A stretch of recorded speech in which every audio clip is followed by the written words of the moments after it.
요즘 우리는 그 성령님에 관하여 같이 말씀을 살펴보고 있는데요. 저 개인적으로 성령님 하면은 이제 떠오르는 이미지들이 좀 있습니다. 그 중에 하나가 창세기 1장 1절부터 2절 말씀인데요. 태초에 하나님이 천지를 창조하시니라. 땅이 혼돈하고 공허하며 흑암이 깊음 위에 있고 하나님의 영은 성령님은 수면 위에 운행하시니라. 여기 나오는 하나님의 영은 수면 위에 운행하시니라, 이 말씀이 무슨 뜻인가 하면은 그 히브리어로 보면은 그 같은 단어가 나오는 곳이 있습니다. 그게 이사야 31장 5절인데요. 새가 날개치며 그 새끼를 보호함 같이 나 만군의 여호와가 예루살렘을 보호할 것이니라. 그것을 호위하며 건지며 뛰어넘어 구원하리라 하셨느니라. 여기 나오는 새가 날개치며 그 새끼를 보호한 같이, 이 표현이 창세기 1장 2절에 나오는 하나님의 영이 수면 위를 운행하신다와 같은 표현입니다. 그러니까 성령 하나님은 천지 창조의 주체자이시면서 동시에 이 창조된 천지를 보호하시는 분이라는 겁니다. 창조된 천지를 보호하시되 마치 독수리가 이제 알을 낳은 후에 그 천적인 뱀 이런 것들이 그 알을 이제 함부로 하지 못하도록 이 독수리가 그 알을 보호하기 위하여 알 위를 이렇게 날면서 그 알을 지키는 이미지, 이게 제 머릿속에 있는 성령님의 이미지 중에 하나입니다. 그런가 하면은 구약에 나오는 성령님과 관련된 말씀이 느헤미야 9장 20절에 나오는데요. 자, 19절부터 한번 보십시오. 주께서는 주의 크신 긍휼로 그들을 광야에 버리지 아니하시고 낮에는 구름 기둥이 그들에게서 떠나지 아니하고 길을 인도하며 밤에는 불 기둥이 그들이 갈 길을 비추게 하셨사오며, 그리고 20절입니다. 또 주의 선한 영을 주사 그들을 가르치시며 주의 만나가 그들의 입에서 끊어지지 않게 하시고 그들의 목마름을 인하여 그들에게 물을 주어. 이스라엘 백성들이 이제 홍해를 건너 광야 생활하는 동안에 뭐 너무나 급작스럽게 그렇게 탈출을 하다가 보니까 아무것도 준비된 거 없이 뭐 그냥 나오다시피 한 거고요. 그리고 그 광야라는 것 자체가 결핍 아닙니까? 그런데 하나님께서는 그 결핍의 광야를 지나는 동안에 불기둥으로, 또 구름 기둥으로, 그리고 백성들이 배고플 때 만나로, 그리고 또 목이 마를 때 반석에 물을 공급해 주셨습니다. 그런데 하나님은 이런 외적인 공급만이 아니라 그들의 필요를 따라 외적인 공급도 주시지만 20절에 보니까 또 주의 선한 영을 주사 그들을 가르치셨다는 거예요. 우리가 자꾸 어떤 결과지상주의, 그리고 뭐 복, 그래서 이제 이 기복 신앙에 쩔어 있거나 혹은 또 무속 신앙에 빠지면 안 되는 게요. 누가 주는지 뭐가 중요하냐. 우리는 그냥 그 복을 받기 원한다. 이 신앙이 아니에요. 우리가 이제 영안을 열고 하나님의 사랑을 알고 은혜를 누리면은 복 그러는 게 아니라 하나님께서는 우리를 때를 따라 돕는 은혜로 필요를 채워 주시기도 하지만 또 성령을 통하여 가르치시는 일을 하신다는 겁니다. 믿음이 오래됐는데 성장이 없다, 변화가 없다, 그건 그 자체가 이미 굉장히 중병에 걸려 있다, 이렇게 말할 수 있는 거거든요. 그런가 하면은 성령님은 이 다윗이 왕이 되는 과정에서 사무엘이 다윗에게 기름을 부을 때 그때도 성령님이 다윗에게 감동을 주시는데요. 그게 사무엘상 16장 13절입니다. 사무엘이 기름 뿔병을 가져다가 그의 형제 중에서 그에게 부었더니, 그 다음 보십시오.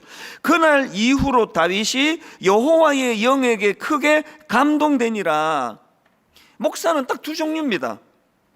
목사 안수 받을 때 그냥 인간적인 절차만 받는 그런 인간적인 어떤 선배 목사가 머리에 손을 얹는 절차, 이것밖에 없는 그런 안수를 받은 목사가 있는가 하면은 다윗처럼 그 목사 안수를 받을 때 성령의 인도하심을 따라 성령의 충만함을 경험한 목사, 그리고 그 이후로 항상 이제 말씀을 전할 때도 그 말씀이 먼저 자기를 관통하고 성령님 은혜를 먼저 누리고 그것을 전하는 그런 목회자가 있다, 그렇게 나눌 수가 있습니다. 그래서 저는 목사 안수 받기 전에 정말 두려웠습니다. 이게 이제 목사 안수를 앞두고 있으니까 이제는 돌아오지 못하는 강을 건너는 건가 두려웠습니다. 지금도 뭐 이렇게 철이 없고 어리숙하고 그런데 그 뭐 목사 안수 받던 30대 초반이니까 얼마나 어리고 그랬겠냐고요. 아무리 생각해도 제가 이렇게 이기적이고 나 자신을 위해 살기에 급급하고 이런 사람이 이게 이제 죽을 때까지 제가 주를 위하여 성도들을 위하여 그렇게 섬기는 삶을 살 자신이 없는 거예요. 아무리 생각해도 자신이 없어서 진짜 간절히 기도했습니다. 여러분이 아시지만 저희 아버지는 이제 금식 기도하다가 돌아가셨기 때문에 저에게 약간의 트라우마가 있습니다. 그래서 저는 뭐 어지간하면은 뭐 밥 먹으면서 기도하지 뭘 그렇게 밥도 안 드시고 기도하시다가 저렇게 돌아가시면 자식들은 어떡하냐고. 그래서 저는 금식 기도하는 거 별로 잘 하지 않는데요. 그런데 이 목사 안수 받을 즈음에 얼마나 절박했던지 긴 시간 금식하면서 제가 기도를 했습니다. 하나님, 저로서는 목회할 자신이 없습니다. 목회할 깜도 안 됩니다. 그릇도 안 됩니다. 그래서 성령님의 은혜를 구합니다. 목사 안수식 할 때 노회에 어른들이 인간들이 머리에 손은과는 이런 안수 말고 그런 절차도 필요하지만 제가 목사 안수 받을 때 성령님 강하게 임재하시고 성령의 역사가 나타나게 하여 주시옵소서, 그렇게 간절히 제가 기도하며 금식했었거든요. 그리고 그 이후로 지금까지 목회하는 것이 얼마나 어렵습니까? 그래서 목사가 된 이후에도 절박하게 성령님을 구할 수밖에 없습니다. 성령님, 저는 무지합니다. 성령님, 저는 지혜가 모자랍니다. 성령님, 저는 이렇게 욱하는 성격이 있고 다혈질이고 성도들에게 상처 주기가 쉬운 성격입니다. 절대로 저를 방치하지 마시고 성령님 저에게 임재하시고 저를 인도하여 주시기 원합니다. 이게 제 간절한 기도 제목이에요. 저는 주중에 제 설교를 꼭 듣거든요. 반성하려고. 그래서 제가 이제 그 만보를 걸으면서 제 설교를 이렇게 들으면 참 힘들어요. 그래서 중간에 끌 때가 많아요. 지난주도 그랬습니다.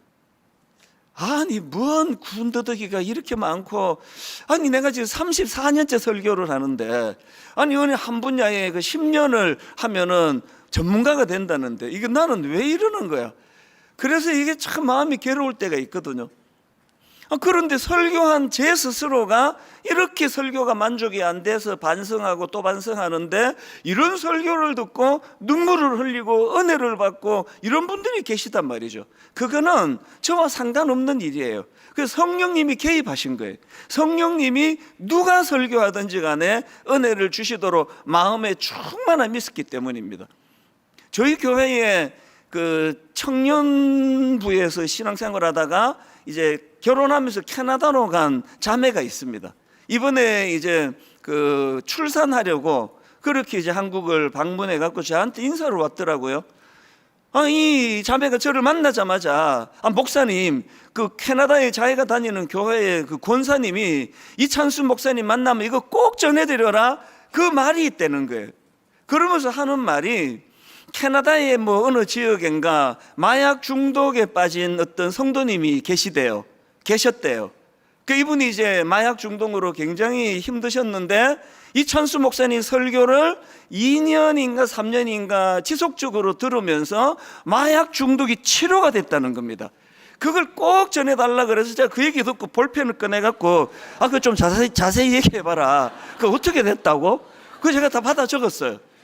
그 내가 오늘 내가 이거를 잘 내가 전하겠다고. 그거는요 자랑하려고 그 받아 적은 게 아니라 본인이 만족이 안 되는 설교, 본인이 참 은혜가 이게 왜 이렇게밖에는 설교를 못하는가 그래서 듣다가 중간에 끌 수밖에 없는 그 설교라도 성령님이 개입하시니까 거기에 여러분 마약 중독이 치료된다는 거 이게 보통 일이 아니잖아요. 그 내면에 굉장한 악한 영이 인이 박혀 있는 그런 것들이 중독에서 치료가 됐다. 그래서 그걸 너무 기뻐하니까 한국에 가서 이찬수 목사님 만나면 꼭 전해드려라. 그래서 이 자매가 막 잊어버릴까 봐 그렇게 목사님한테 내가 전해드립니다. 그럴 때 참 기쁜 거죠. 와, 역시 내가 설교는 잘해. 이래서 기쁜 게 아니라 그래도 이 강단에 성령님이 일하고 계시는구나, 성령님이 개입하고 계시는구나, 이것이 제게 너무나 감사가 되는 그런 은혜가 있다는 거죠. 그런가 하면은 에스겔 선지자도요, 이 인간이 범죄하고 타락하면 그 마음이 돌처럼 굳어지는데요, 이렇게 굳어진 마음을 변화시키는 분이 성령님이시라는 겁니다. 에스겔 11장 19절입니다. 내가 그들에게 한 마음을 주고 그 속에 새 영을 주며 그 몸에서 돌 같은 마음을 제거하고 살처럼 부드러운 마음을 주어. 에스겔 36장 26절 또 새 영을 너희 속에 두고 새 마음을 너희에게 주되 너희 육신에서 굳은 마음을 제거하고 부드러운 마음을 줄 것이며. 제가 목사가 되는 것이 왜 두려웠느냐 하면은, 저는 어릴 때부터 고집이 세고 하여튼 누구랑 말싸움 하면은 막 끝까지 앉으려고 하고 오기가 많고 그런 성격인데, 이걸로 도대체 내가 어떻게 목회를 할 수 있느냐고, 이걸로 내가 성도들 얼마나 많이 다치게 하고 상처를 줄 수 있게 하느냐고, 그래서 제가 두려웠거든요. 그리고 참 제가 그 어릴 때 생각하면 못됐어요. 아니, 어머니가 그렇게 소원을 갖고 기도하시면서 네 목사가 돼서 네 아버지 뒤를 이으면 좋겠다, 목사가 되라 그러는데 거기다 대고 제가 참 못된 말을 많이 했죠. 이렇게 말했습니다. 엄마, 나는 목사 빼고는 다 할 거예요. 이게 얼마나 못된 말이에요. 그렇게 못된 말을 하고 그랬던 전데요. 그런데 제가 목사가 되고 지금 한 30 몇 년이 지금 흘렀는데, 참 시시때때로 내 부족함을 느낄 때마다 성령님은 저의 가이드가 되어주시고 저의 아버지가 되어주시고 저의 안내자가 되어주시고, 그래서 참 하나님이 저에게 이 돌처럼 굳은 마음을 부드럽게 해주셔가지고요, 요새는 제가 참 신비로운 걸 경험해요. 이렇게 다혈질인데 이 성질이 안 올라와요. 이게 올라와야 되는데 이래야 되는데 아니, 성질이 안 올라와요. 그리고 신기하게 누가 뭐라고 찝쩍거려도 요새는 화가 안 나요. 그것도 전문가가 보시면 목사님 그게 병이에요 그러실지 모르겠는데요, 하여튼 뭐 이상해졌습니다. 저는 믿어요. 내가 그들에게 한 마음을 주고 그 속에 새 영을 주며 성령을 주셔서 내 몸에서 돌 같은 마음을 제거하고 살처럼 부드러운 마음을 주신다. 이런 내용의 글들을 제가 조병수 교수님이 그 성경이 가르쳐준 성령이라는 책에서 열거한 사례들을 쭉 묵상을 하면서 하나같이 다 동의가 되는 겁니다. 성령님은 우리 마음 안에 이 악한 세상에 물들지 아니하고 이 악한 세상이 변화되기를 기도하는 마음을 주시는 분도 성령님이에요. 그런가 하면 성령님은 우리 개개인의 삶에 영향을 끼쳐서 단에서 설교하는 저부터가 지금 고백하잖아요. 내버려두면 돌같이 굳어지고 내버려두면 고집불통이 될 수밖에 없는 우리 인생을 너무나 부드러운 사람으로 그렇게 만들어 주시는 거거든요. 그래서 가끔씩 이제 너무 인상 좋은 그 남자 집사님 이렇게 만나면 가끔씩 얘기해요. 목사님이 저를 모르셔서 그런데요, 옛날에 저 뭐 대단했습니다, 보통이 아니었습니다 그러는데 사실 안 믿어져요. 너무 온순하게 그렇게 부드러운 말로 제가요 뭐 이렇게 얘기하는데 그 믿어지나요 어디? 근데 다 바뀌어서 그렇다는 거예요. 그 일을 하신 분이 성령님이라는 거거든요.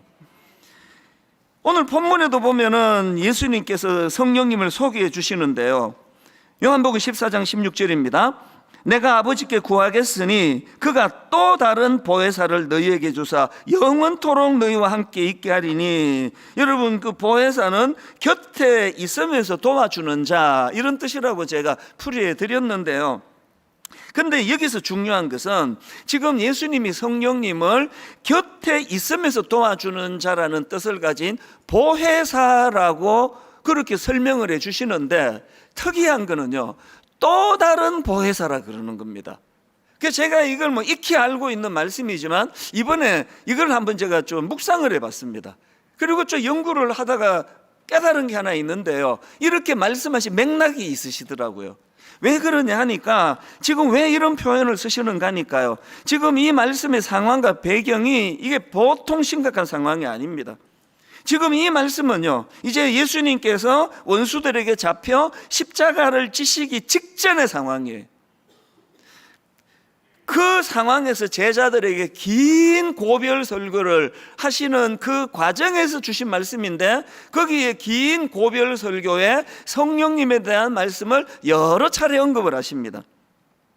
그리고는 또 다른 보혜사를 보내주신다는 게 무슨 의미를 갖고 있느냐, 제가 사랑의 교회에서 청소년 사회 갈 때 옥하는 목사님이 이제 은퇴가 2년 남았다, 은퇴가 1년 남았다 그럴 때 모든 성도님들이 불안해하고 그랬던 걸 제가 기억을 하거든요. 아니 이제 우리 옥하는 목사님 은퇴하시면 우리는 어떻게 해? 아니 목사님 진짜 은퇴하신다 그러네? 그럼 우리는 어떻게 되는 거야?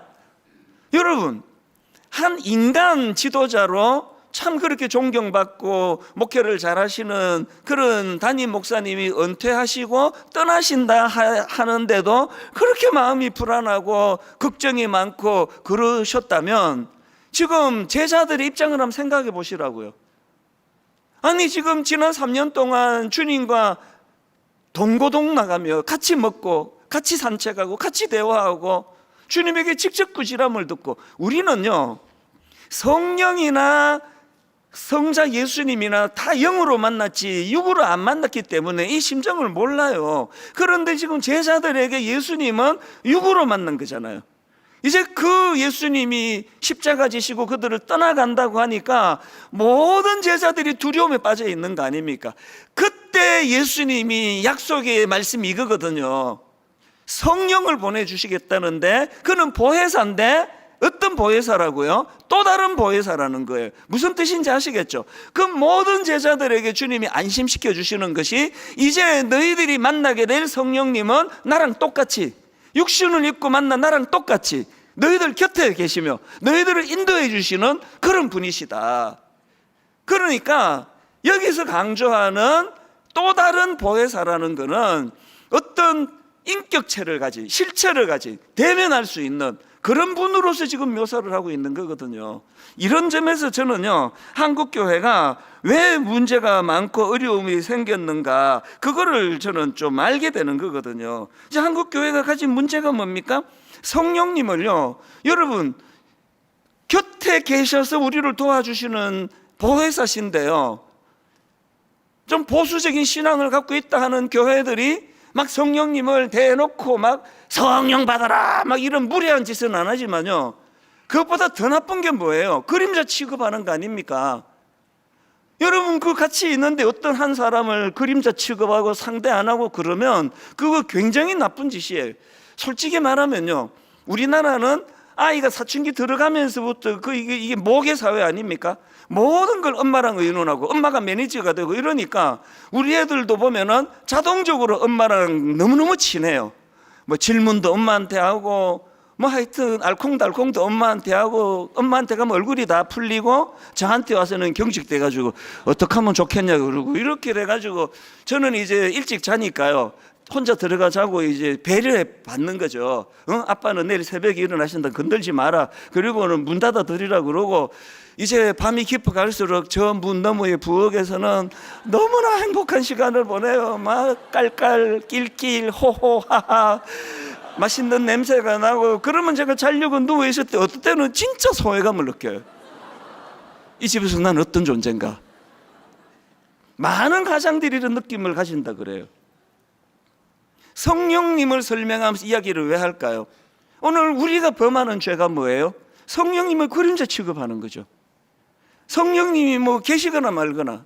여러분, 모든 인격체는 공통점이 있는데 인정받기를 원한다는 거예요. 그건 뭐 틀림없습니다. 그래서 여러분, 부부 관계가 요즘에 좀 대면하고 막 좀 어려움이 있고 막 이혼하고 싶고 그런 마음이 드시면요, 하나만은 바꿔보세요. 남편에 대하여요 지적을 줄이고 한번 칭찬을 해보세요. 아내에 대하여 당신은 이게 문제야, 그거 좀 줄이고 한번 칭찬을 해보시라고요. 여러 번 내가 입에 달고 여러분께 드리는 말씀이 있죠. 인간은요, 지적받아서 고쳐지는 존재가 아니에요. 모든 인격체는 인정을 받고 싶어요. 칭찬을 듣고 싶습니다.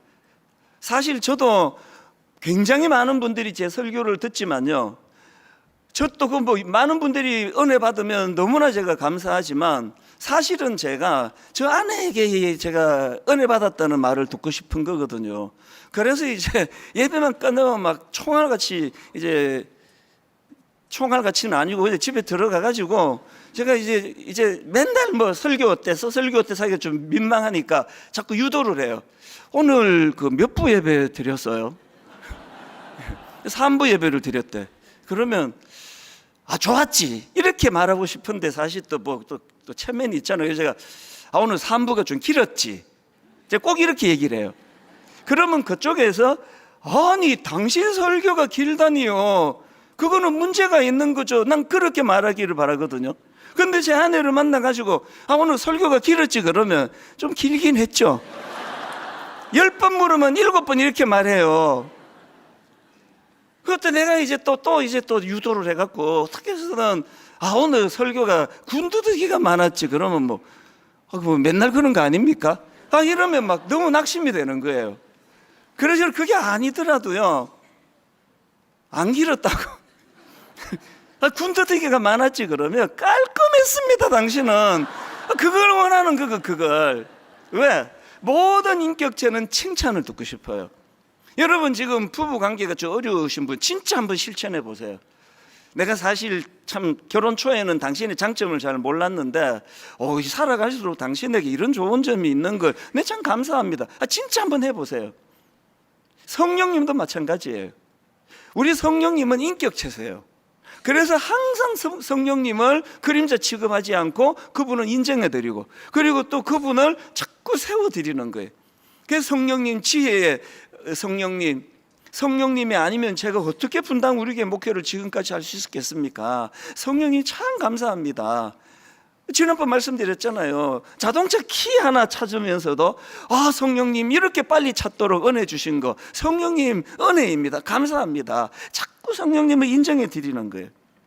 인격체이신 성령 하나님을 그림자 취급하시는 이 믿음은 더 이상 곤란합니다. 자꾸 그분을 인식하고 그분을 인정하고 또 그분을 우리가 구해야 돼요. 누가복음 11장에 보면은요, 제자들이 예수님께 기도를 가르쳐 달라 그래요. 그게 11장 1절입니다. 예수께서 한 곳에서 기도하시고 마치심에 제자 중 하나가 여짜오되 주여, 요한이 자기 제자들에게 기도를 가르친 것과 같이 우리에게도 가르쳐 주옵소서. 그래서 나온 게 주기도문입니다. 예수님이 주옥 같은 주기도문을 가르쳐 주시고는 간청기도의 중요성을 강조하십니다. 9절입니다. 내가 또 너희에게 이르되 구하라, 그러면 너희에게 주실 것이요, 찾아라, 그러면 찾아낼 것이요, 문을 두드리라, 그러면 너희에게 열릴 것이니, 이 간청기도의 중요성을 가르치시고는요, 11절 12절입니다. 너희 중에 아버지 된 자로서 누가 아들이 생선을 달라 하는데 생선 대신에 뱀을 주며 알을 달라 하는데 정갈을 주겠느냐. 그리고 중요한 말씀을 13절에서 예수님이 하십니다. 너희가 악할지라도 좋은 것을 자식에게 줄 줄 알거든 하물며 너희 하늘 아버지께서 구하는 자에게 성령을 주시지 않겠느냐예요.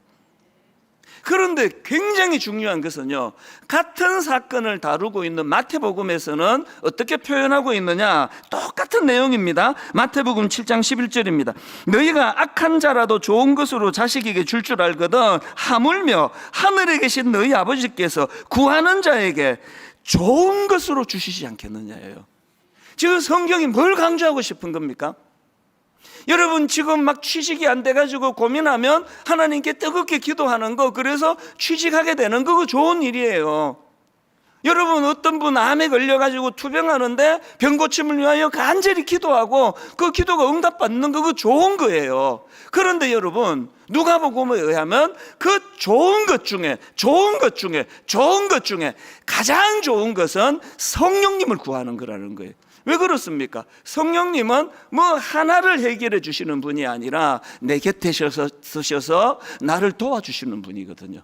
여러분, 우리가 기도할 때 성령을 구해야 된다고 예수님이 말씀을 하시는 거거든요. 그리고 성령님은 신비로운 어떤 존재가 아니에요. 그분은 제자들이 예수님을 육신적으로 만나 교제한 것 이상으로 우리 가까이에서 인격적으로 우리와 교제하시는 분이에요. 그래서 이 성령님이 우리 안에 좌정하고 계시고 우리와 함께 친밀한 교제가 이루어지면 외로움의 문제가 해결이 됩니다.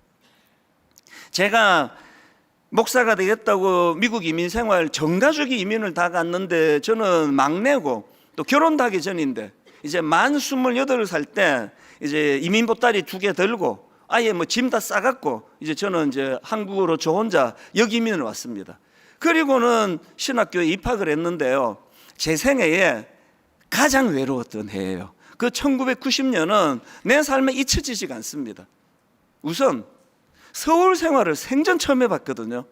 그리고 서울에는 뭐 아무도 없었어요. 유일하게 어릴 때부터 지냈던 내 모교의 친구가 이제 이 친구가 결혼하고 이제 서울로 송파에 이제 직장을 얻어갖고 이제 송파에서 살고 있었는데요. 야, 정말 외로웠습니다. 그해 여름에 이상하게 왜 미국에 안 들어갔는지 기억이 안 나는데 좀 비장했겠죠.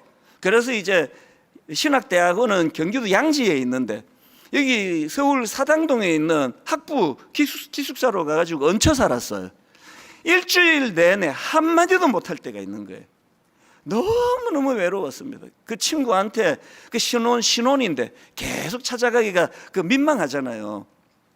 그랬는데 어느 날 그 친구가 나한테 복된 소식을 전해줬어요. 어느 날 자기가 이제 고향에 간다고. 그게 2박 3일이었던 것 같아요. 이제 집에 와 있으라는 겁니다. 도둑도 지켜줄 겸. 그래서 제가 너무 고마웠어요. 그 친구 집에 2박 3일에 가 있는데 금요일 날 가서 막 진짜 행복했습니다. 이제 오랜만에 사람 냄새 나는 뭐 침대도 네 마음대로 쓰고 냉장고 뭐 음식 좀 넣어놨는데 네 마음대로 꺼내 먹어라. 어릴 때 친구고 그 부인도 또 내 친구 동생이에요. 그래서 이제 너무 편하게 거기서 하루를 잘 지냈는데요. 토요일 오후에요. 나갈 데가 없는 겁니다. 송파에서 그 반지하에 나갈 데가 없는 겁니다. 답답해지기 시작하는 거예요. 또 그 토요일 오후에 막 굉장히 답답해가지고요. 그러고 있는데 이제 그 친구가 그 기타가 있더라고요. 저도 그때 대학부 찬양 인도하고 그럴 때인데요. 우리 애들한테 말하면 아무도 안 믿어. 아빠 목소리에 무슨 찬양 인도를 하셨냐고 그러는데 네, 정말 참 답답해요. 제가 찬양 인도를 어느 정도 잘했냐면 지금 제가 분당 우리 교회에 제가 사역자로 있으면은 이동선 전도사 여기 없습니다. 아무도 안 믿으시는데요. 제가 찬양 인도하고 그랬는데 이제 기타가 있으니까 이제 기타를 들고 찬양을 이제 부르기 시작했습니다. 뭐 찾고 뭐고 필요 없습니다. 새틀처럼 하는 게 시간인데 1장부터 부른 거 1장부터 1장 펴놓고 찬양하고 2장 찬양하고 3장 찬양하고 제가 이렇게 찬양을 쭉 부르다가 보니까 이 찬양을 만났어요. 당신이 지쳐서 기도할 수 없고 눈물이 빗물처럼 흘러내릴 때 주님은 우리 연약함을 아시고 사랑으로 인도하시네. 막 눈물이 나는 거예요. 이게 완전히 이게 내 이야기인데 이게 막 눈물이 막 나는 거예요. 2절도 똑같아요. 당신이 외로이 홀로 남았을 때 당신은 누구에게 위로를 얻나? 주님은 아시네 당신의 마음을 그대 홀로 잊지 못함을. 그래서 이거를요 뭐 발을 정자로 막 세면서 안 읽어가지고 정확하게 몇 번 불렀는지 모르지만 제 기억으로 하여튼 뭐 목이 아프도록 계속 반복해서 불렀어요. 부르고 또 부르고 부르고 또 부르는데요. 어느 날 어느 순간에 제가 후렴을 가사를 이렇게 바꿔서 부르더라고요. 원래는 이게 누군가를 위하여 누군가 기도하네 이렇게 나가는 건데 제가 이렇게 바꿔서 부르더라고요. 성령님 날 위하여, 널도 아니에요. 날 위하여. 성령님 날 위하여 성령님 기도하네. 언제 기도해 주시느냐? 내가 홀로 외로워서 마음이 무너질 때 성령님 날 위해 기도하네. 1990년 어느 날 어느 달인지는 기억이 안 나요. 지금부터 34년 전이에요. 그 장소, 그 반지하에 그 채광이 잘 안 돼서 약간 어두운 그 분위기 하나도 잊혀지지가 않습니다. 많이 울었거든요. 너무너무 외로워서 울었고요. 그런데 너무 기뻐서 울었어요. 이게 지금 뭔지는 잘 모르겠는데 그렇게 눈물을 흘리면서 찬양을 부르는데요, 제가 그날을 왜 못 잊습니까? 이 찬양 가사 그대로. 오늘 여러분 누구라서 외롭지 않으냐고요. 제가 결혼을 해보니까요, 상당 부분은 해소가 돼요. 상당 부분은 외로움이 해소가 되는데요, 근원적인 외로움은 없어지지 않더라고요. 아니 이렇게 많은 성도들을 상대하는 목사인데, 사람에게 치여 산다고 하는 그런 목사인데 사람으로는 채워지지 않는 빈 공간이 있더라고요. 제가 깨달았죠. 아무리 유복하고 자녀들이 효자 효녀고 부부간에 금슬이 좋고 그래도요, 채워지지 않는 빈 구멍이 있는데 그거는 성령님이 채워주시는 자리예요. 성령님 날 위하여 성령님 기도하네. 그래서 저는 로마서 8장 26절, 이와 같이 성령도 우리의 연약함을 도우시나니 우리는 마땅히 기도할 바를 알지 못하나 오직 성령이 말할 수 없는 탄식으로 우리를 위하여 친히 간구하시느니라. 여러분, 성령님을 그래서 막연하고 어떤 추상적인 어떤 그 무엇으로 그렇게 성령님을 그림자 취급한 거, 그게 우리를 침체로 만들었다는 걸 아셔야 돼요. 그분은 인격자세요. 그분은 인정해 드려야 돼요. 그분은 계속 우리가 인식하고 그분을 구해야 된다는 것입니다. 한 가지만 더 살펴보고 말씀을 마무리하려고 하는데요, 예수님께서 성령님에 대해서 설명하시면서 부연 설명을 하십니다. 오늘 본문 요한복음 14장 17절입니다. 성령님은 이렇게 설명해요. 그는 진리의 영이라. 또 16장 13절, 그러나 진리의 성령이 오시면 그가 너희를 모든 진리 가운데로 인도하시리니. 예수님이 묘사하시는 성령님은 진리의 영이세요. 그래서 여러분, 우리가 진리의 영이신 성령님과 함께 교제하고 그분 가까이 모시고 살아가면은 두 가지 열매가 나타나요. 하나는요, 여러분, 성령님은요 우리로 진리 되시는 예수님 앞으로 인도해 주시는 분이에요. 요한복음 15장 26절입니다. 내가 아버지께로부터 너희에게 보낼 보혜사 곧 아버지께로부터 나오시는 진리의 성령이 오실 때에, 그 다음 보세요, 그가 나를 증언하실 것이요. 또 고린도전서 12장 3절입니다. 또 성령으로 아니하고는 누구든지 예수를 주시라 할 수 없느니라. 아까 제가 목사가 된 게 기적이라고 말씀을 드렸는데요, 더 깊이 들어가면은요, 지금 제가 예수 믿고 있는 게 기적이에요.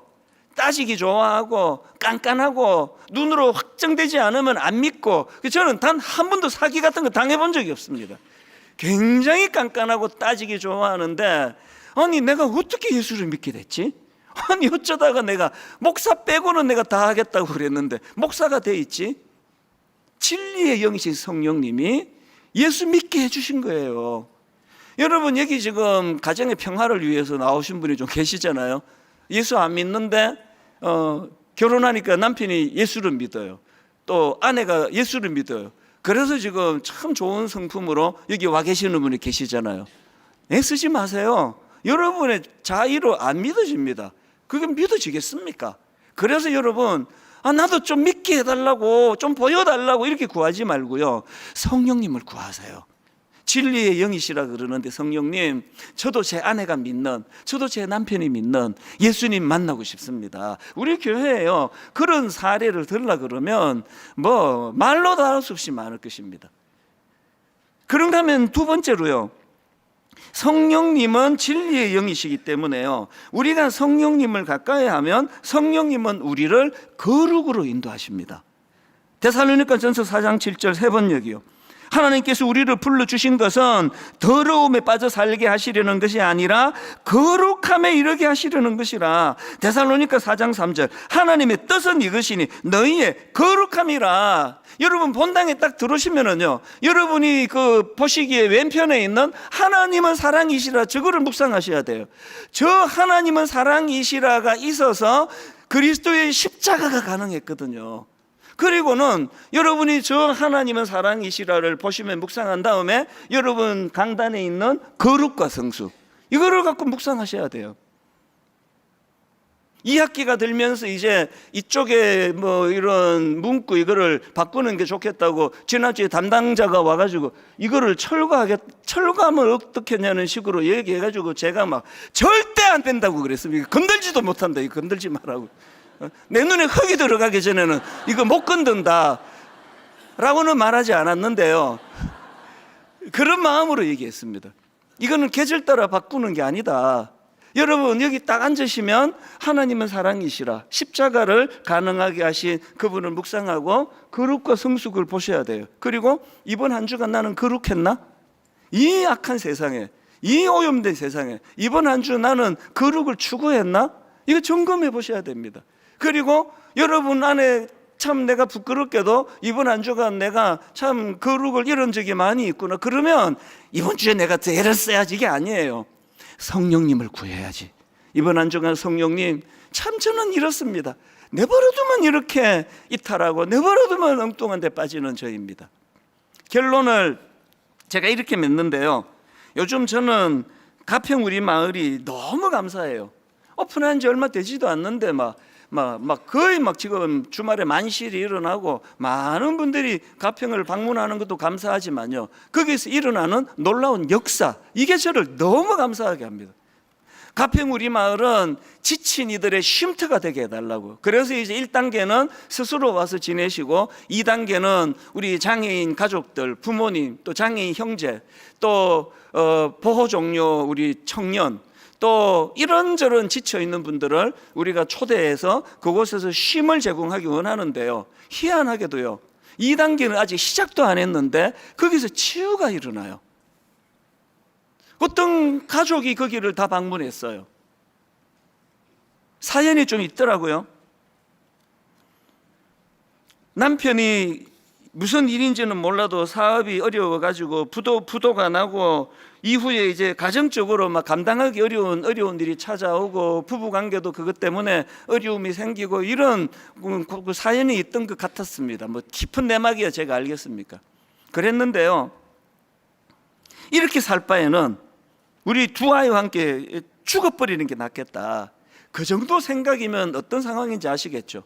그런데 여러분, 그 가족이요 가평 우리 마을에서 기도하고 그런 시간을 보내면서 하나님께서 마음에 용기를 주셨다는 거예요. 그래서 내가 진짜 살아야 되겠다, 이런 용기를 얻고 이곳을 떠납니다.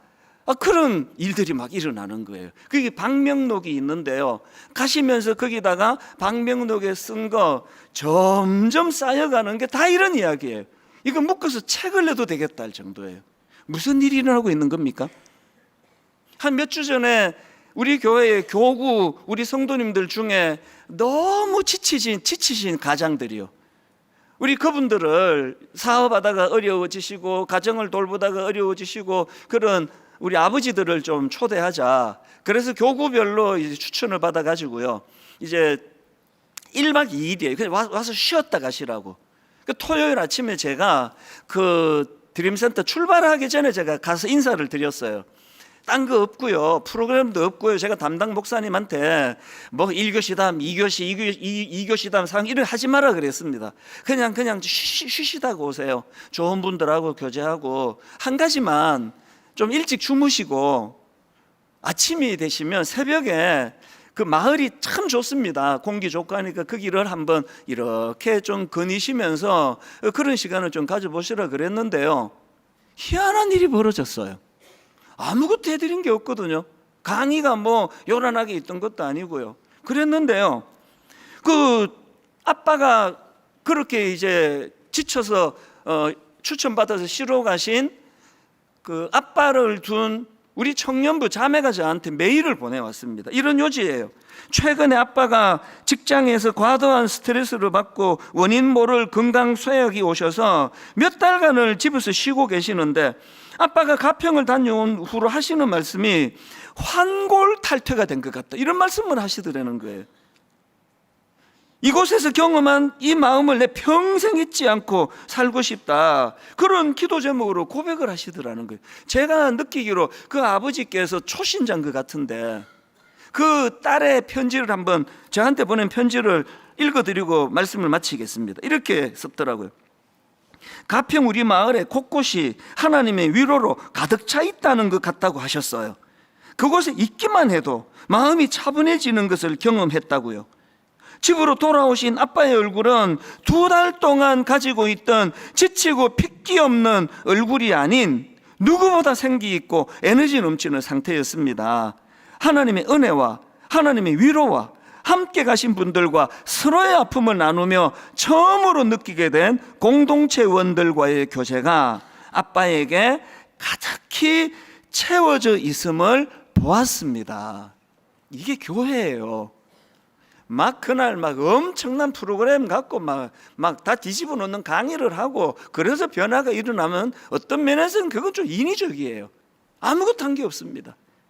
그냥 그 기도의 공간 안에 머물고 거닐고 거기에 같이 어려움을 당하는 분들과 마음을 나누고 기도를 해서 제가요, 이 그 딸의 편지를 받자마자 환골탈퇴를 제가 단어를 찾아봤습니다. 이 환골탈퇴란 뜻이 사전적으로요, 뼈와 살이 바뀐다, 이런 뜻으로 완전히 바뀌거나 혁신적인 변화를 의미하는 말이다. 아니 그날 하루 자고 와서 무슨 일이 있었길래 환골탈퇴, 뼈와 살이 바뀌는 일이 있었다고 고백을 하느냐고요. 분당 우리 교회는 이런 교회가 되기를 원합니다. 막 목사가 인위적으로 막 쥐어짜는 이것도 뭐 해야 되겠지만 성령님이 일하시는 교회, 성령님이 만져주시고 성령님이 치유하는 교회. 우리 오늘 이 찬양 참 오랜만에 불러보는데요, 제목이 성령이 오셨네요. 허무한 시절 지날 때, 깊은 한숨 내쉴 때 그런 풍경 보시며 탄식하는 분 있네. 2절에 보니까 억눌린 자, 갇힌 자, 자유함이 없는 자, 피난처가 되시는 성령님 계시네. 오늘 여러분 이론으로 이 설교를 듣는 것도 귀하지만 한번 영으로 느껴보세요. 성령님은 인격체시고 그분은 실체라고 하는데 설마 뭐 저 이찬수 목사가 뭐 거짓말이야 하겠나? 자기가 경험한 그 성령님이 그 외로운 상태에서 눈물을 회복시켜 주신 분이라고 한다면 우리 한번 이 찬양을 마음으로 사모하면서 같이 불러보기 원합니다. 허무한 시절 지날 때, 깊은 한숨 내쉴 때, 그런 풍경 보시며 탄식하는 분 있네. 고와 같이 너희를 버려두지 않으리. 내가 너희와 영원히 함께 하리라. 영안을 열고 그분을 찬양합니다. 성령이 오셨네. 성령이 오셨네. 성령이 오셨네. 내 주에 보내신 성령이 오셨네. 우리 인생 가운데 친히 찾아오셔서 그 나라 꿈꾸게 하시네. 억눌린 자, 갇힌 자, 자유함이 없는 자, 피난처가 되시는 성령님 계시네. 주의 영이 계신 곳에 여러분이 사실은 믿으십시오. 참 자유가 있다네. 진리의 영이신 성령이 오셨네. 오늘 예배하는 이 시간 우리의 찬양을 받으시며 성령이 오셨네. 성령이 오셨네. 내 주에 보내신 성령이 오셨네. 우리 인생 가운데 친히 찾아오셔서 그 나라 꿈꾸게 하시네. 열망하는 마음. 성령이 오셨네. 성령이 오셨네.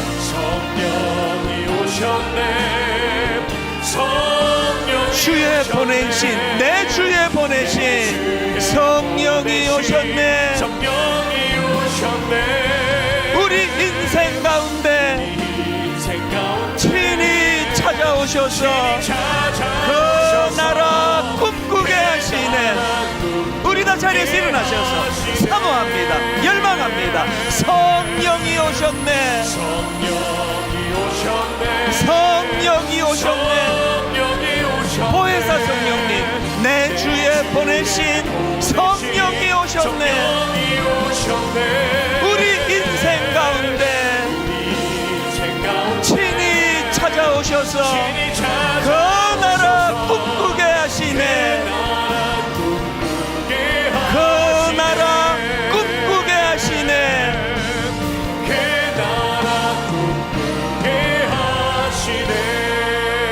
여러분, 제가 인용해드렸던 가평 우리 마을을 가족이 찾았는데 오죽했으면 나 이렇게 사느니 이 두 아이와 함께 죽는 게 낫겠다, 그렇게 꿈을 잃어버린 어떤 그 한 가정을 인간이 뭘 특별하게 해드리는 거 없습니다.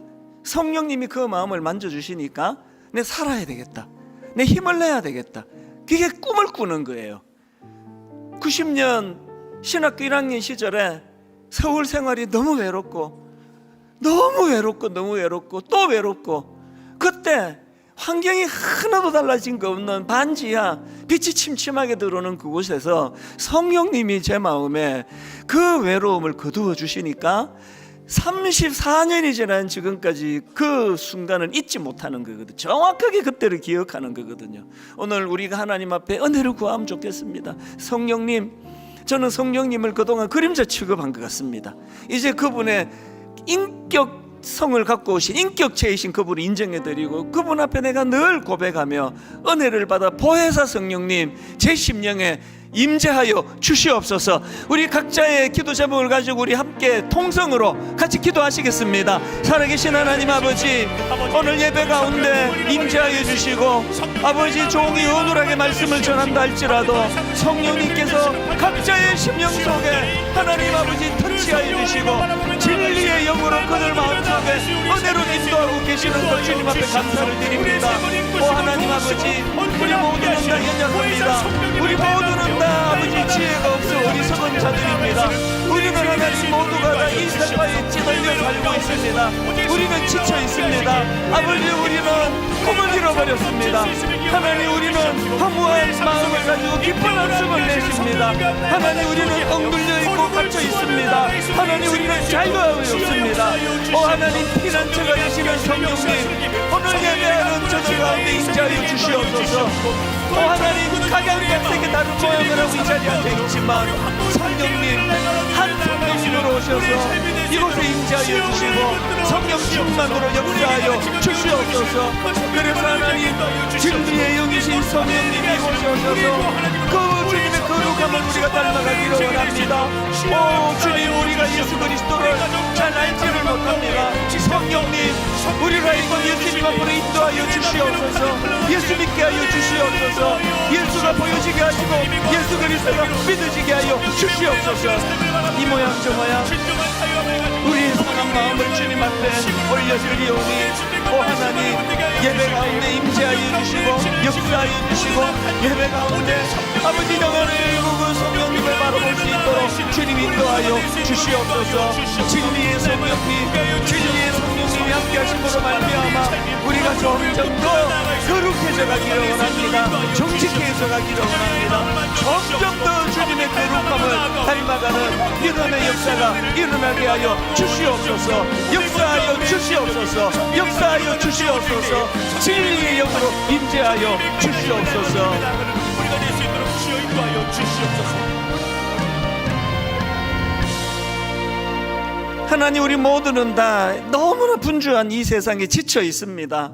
참 어떨 때는 힘이 회복이 잘 되지 않습니다. 자꾸 마음이 우울합니다. 하나님, 우리는 그저 하루 온종일 많은 사람을 만나고 웃고 같이 즐거워하고 그렇게 좋은 하루를 보냈는데 잠자리에 누우려고 누워 있으면 자꾸 마음이 슬퍼지고 마음이 낙심이 되고, 하나님, 어떨 때는 그것이 참 이대로 괜찮은가 할 정도로 그렇게 마음이 힘들 때가 많습니다.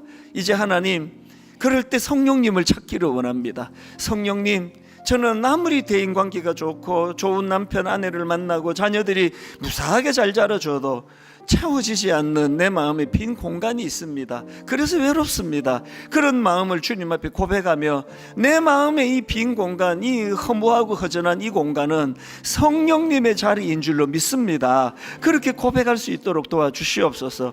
하나님, 이번 한 주간 저들의 삶 가운데 오늘 주신 이 말씀이 늘 이것이 마음에 대내어지고 사모함이 이루어지고 그리고 갈급해지고, 그래서 성령님을 구할 때 어떤 역사와 은혜가 일어나는지를 우리 초신자분들이 그것을 맛보고 경험하는 한 주간이 되게 하여 주시옵소서. 하나님, 부부간에 어려움이 많고 서로 오해가 많고 상처를 많이 받은 그런 가정이 있다고 한다면 이제 하나님, 이 한 주간 그저 부부가 대화를 많이 하면 할수록 상처밖에 없고 어떻게 잘해보자고 애를 쓰면 쓸수록 결과는 마음이 상하는 것밖에 없다고 할 때 하나님, 그들 사이에 성령님 임재하여 주시옵소서. 지혜로우신 성령님 중재자가 되어주시고 성령님께서 이 부부를 어떻게 인도하는가를 한번 경험할 수 있도록 역사하여 주시옵소서. 오늘 예배 가운데 그 허전한 마음을 주님이 어루만져 주시고 너의 그 외로운 거 내가 다 안다. 십자가에서 나도 참 그런 외로운 시간을 보냈다. 우리 주님의 말씀이 선포되는 그 은혜가 성령님의 인도하심으로 말미암아 일어나도록 함께하여 주시옵소서.